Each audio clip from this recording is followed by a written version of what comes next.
Oh, they put a clock up here. Usually I start off with a monologue and do a Q&A for about 3 hours. So anybody got a little time to spend? You've been sitting for a while, and by the way, I have been listening to these guys, and Professor Anton, I just want to move in with you and have about a 2-week-long conversation, because he reminds me of many of my college professors. I had great professors, and they really take you through how we got here and where we are today. My thanks, first of all, for doing this conference. Yoram, Michael, all of you. This is necessary. There are a lot of conversations that we need to have in this country, and we can't pretend that always having them in a one-on-one manner is the way to do it. It's an important fact that we need to communicate with each other, but at times we need to have both similar and even contradictory ideas presented in a forum that many can see, and importantly, and especially in today's environment, that many can share. So you're all part of this, and you have what I like to call homework, which I will give you and remind you of again at the end, that you need to share this. It's an important part of dialogue, and we certainly have gone beyond the water cooler to the cyber cooler, if you will. When we talked about a topic, Yoram and I went over a number of things, and his team, and national cohesion and the complexity of identity politics and culture is what I wanted to talk about, because I think it is often left out of the discussion, not just in trying to solve the problems that we face, but also in how we address the founding principles and the principles that will help us solve issues. First, what is national cohesion? Well, to me, and I think in fair examination of cultures in history, regardless of what they are, it's a combination of cultural similarities, cultural norms, and language. Language isn't limited to the language we speak to each other. Language is how we communicate as a culture, and whether it was the first stele of Hammurabi and the first law placed in a square, or in the cyber world today, language is all of that and so much more. Common language is also common thought. National cohesion itself, as a principle, is best when it is natural. Think for a moment about this country. The writer Samuel Huntington, and I know many on the left love when I quote someone who was predominantly a left thought, but a classic liberal. He was right. Unbecoming an American. You can come here and become an American. Do you really go to France and become a Frenchman? No, you can become a French citizen. Do you go to Italy and become an Italian? You can become an Italian citizen. Do you go to Israel and become an Israeli? Well, that's possible if you do Aliyah, and I have many friends who've done that. You don't find it in its same natural form in despotic and dictatorial regimes. That is a forced cohesion, and we see that play out in its worst form in things like the Soviet Union. In China, it is a communist-ruled country with a capitalist storefront. In Venezuela, in its worst form, where you are forced to exist together, but you really don't have true cohesion. This country is one of the best examples of natural cohesion, because it was born out of an idea. Yes, there was a need: religious freedom, life, liberty, the pursuit of happiness, your right to self-determination. A change in the world was happening. And we, out of that desire for true fairness, also came up with a system to support it. And that is the constitutional and protective legal system because our individual rights, our individualism is a part of our collective, it's not a bad word, collective nature, out of many, one people. And yet not ignoring who we are and where we came from. Two elements and two key things in our culture, in America, and in any successful culture for that matter, are our laws and our cultural mores, because they interlock, and when they do correctly, you have a better chance of continuing as a country and as a culture and as a society. They help protect us even when, as we are now, under assault from so many, by so many names, Antifa, leftists, racists, whatever, whoever is assaulting the idea of America, we have to have a way to rebut them. So in order to do that, we have to maintain the cohesion. It doesn't mean lockstep thought. It doesn't mean that you all have to think alike, but you have to understand the founding principles of how we are and where we are. We have a promise that was made in our Declaration of Independence. We substantiated it in our Constitution and our Bill of Rights. I heard mention, I think it was JD, if you were still here earlier, about the Federalist Papers. How many of you have read the Federalist Papers, or at least some part of it? Show of hands. Ask yourself in your head, you can ask out loud if you feel, I don't mind a little vocal interaction. Why did you read it? Them, for that matter, why did you read them? What did you take away? Did you go back? Did you find passages that meant something to you? I heard mention of Hayek earlier. I know that was from JD because he talks about it often. But what about de Tocqueville? What about Democracy in America? What about other key writings that formed who we are by giving us ideas that we could incorporate and make part of this nation? Our foundation is strong. It is under assault. Nationalism is not a bad word. Sovereignty is a great word because it can be applied in so many ways, and it has also been misused. But if we focus on the negative, we ignore too often the positives. And you can't build on the negatives, but you can expand on the positives and build, and then continue to be that beacon for the rest of the world. Some of the ways in which we are under assault is obviously through the use of identity politics, the second tier, or maybe pillar of this. And the history of identity politics in modern America is there for you to see in newspaper, on television, on radio, in social media, in so many forms, and sometimes around you in your daily lives. But it's not a new thing. It is not a new thing because identity and politics in the history of the world is a common thread.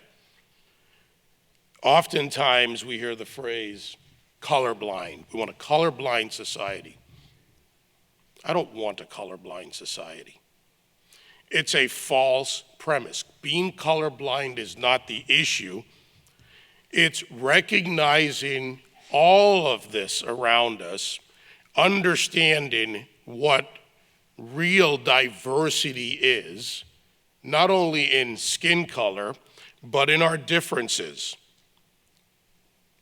For years, I've used a very simple principle.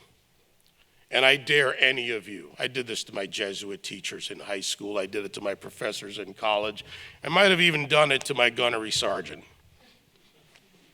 I pay for that one, believe me. Anybody here who's a Marine knows that. Folks, it's a simple thing. There's only one race, human, and procreation between a man and a woman is proof. So they use the term race, and we've applied it, and it's become part of common vernacular, but in fact, we're different ethnicities. Now, why I simplify that is to try and draw people back to basically who we are at our very core. Many talk about black and brown and different colors and hues and textures of skin, especially on the left, and the other selective characteristics, focusing on color of skin and gender rather than content of character. Does that sound familiar? Anyone know who said that? Shout it out. There you go. But the content is, again, what matters. And if we are colorblind, we're ignoring the world around us. Why not see all the colors that exist? Do they really matter that much in dividing us? Or are we letting a learned or taught behavior put a definition on that skin color, that age, that gender? The left is used worldwide, and by the way, not black and white alone, but in different ways. The color of your skin and ethnic differences effectively. We tend to hyper-focus because we're here in America, and I know there are some here who travel as I do around the world. But you only need to travel around America to see for yourself what is an example of what is around the world. And in cultures, that has been used effectively. And in cultures where it is effective to divide you, the culture fails. Fact is, and again, I like to give, at least offer the chance to defeat my arguments, our skin is simply an organ. It does not think. It does not formulate ideas. It's merely the genetic result of our parentage. Can anyone defeat that? Can anyone try? Come on, give me something. One of the things that has come up recently is this notion of white privilege. And I know there's a lot of virtue signaling and dog whistles, and by the way, I bought one, I use it on my show, it's quite often. I've got a beagle out in New Mexico. This beagle barks and the owner calls me and says, please stop using it. I got the one with the variable pitch, it's great. I have a producer in the office, he doesn't bark, but Mike doesn't like when I do it. But white privilege is one of the worst forms of virtue signaling, and there is nothing virtuous about it. It is an attempt to take the larger segment of our population and make them the enemy based, again, on a skin color, on the color of an organ that doesn't think, and use it as a weapon to gather power from people who are, frankly, willfully or otherwise ignorant of the realities of life. Is privilege a bad thing? Real privilege. Real privilege, earned, applied, whatever it is you do in life, if you have earned the right from your hard work, your skills, your God-given abilities, your learned abilities, maybe a good professor who taught you something, a parent, a sibling, you get ahead in life, you build your life, and you have the privilege of your own power, your own personal owned power. That is a privilege, and earned privilege is something to be proud of. But they have taken this and put two words together, white and privilege, and made it a guilt trip for some willfully ignorant people. I'm going to be nice because there are a lot of people here in suits and I think I should speak nicely. And what they have done is created a new victim class in America. And it is being used against you. They're teaching this in colleges and universities with safe spaces. Anybody here need a safe space? No. All right, some of you need one, really? Come on, a little louder. But I'll tell you that the real safe space in society is one where you are armed with your own power, your own privilege, your own identity, your own understanding, and your ability to refute those who would tell you you are something else. I want you to think about that. It's like an education. It's like the moment you turn the page in a book and you learn something new, whether it's fiction, historic, or maybe you read Machiavelli. How many people read The Prince? I love this room. When you do that, you own it. But now someone comes along, and the hard left, the anti-American left, and to the previous speaker, by the way, you know the history of Antifa back in Germany 15, 20 years ago, in Sweden, as a matter of fact. I have friends from Stockholm who've told me many things, unfortunately, that they have done. But they're coming after this country because in order to take this country down, they have to tear it apart back to natural and national cohesion. It's the same way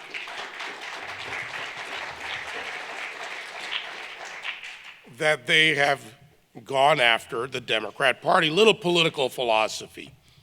And as someone who has gone to the Communist Party meetings, they don't let me in anymore, I don't know why.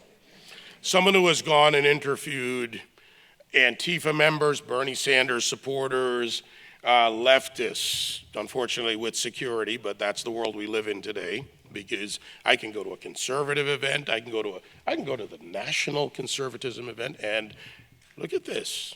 No riots. You guys are great. But the political philosophy of this is that they couldn't tear apart the right because of the conservative principles, the principles of conservatism that we may have differences on, libertarian, center-left, a little bit center-right, and even, I'm going to shock you, but think about the founding of The Economist, classical liberalism, which was based on conservative principles and has been perverted since. But they could go into the Democrat Party and tear it apart, as you see with the Squad. Okay, it's a catchy name, I give them that. Or those who simply want power and are willing to let the identity politics and the division work to their advantage. So the left has gone in and torn apart. I have so many friends who have said the party's left them, it ran away from them, they don't know what it is anymore. But they were able to tear it apart, and they are remaking it, not just because they want power, but because they want to use that to tear this country apart. And that was the better target. However, on the right, they need an enemy. So now you have to have an enemy. So you create an enemy, you characterize, and you draw your troops in. And what begins to happen? That cohesion is under threat. It is being torn apart in pieces. And we've seen this happen over time. By the way, Professor, if you're still here, one of my favorite is Edward R. Gibbon's Rise and Fall of the Roman Empire. Fun book to read when you're about 14 years old. They use this division and this white privilege easily. And I'll use myself as the example. I see the clock.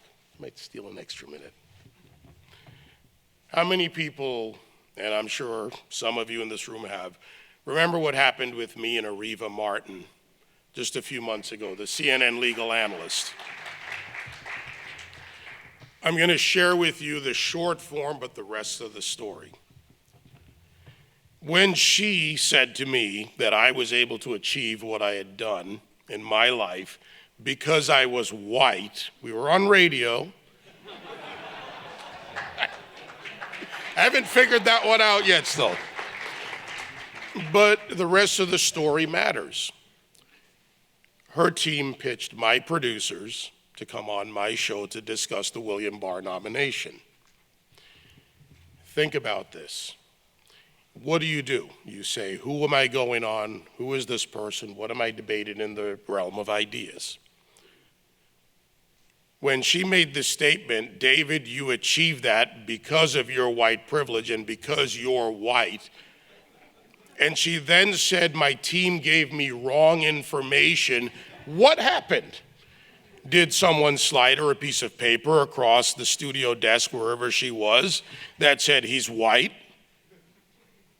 Think about it, because this matters. It was the easy assumption that because I had done rock radio and entertainment radio and various forms and then talk, and obviously I'm on a conservative station, I had to be white. This is a CNN, Harvard-educated legal analyst.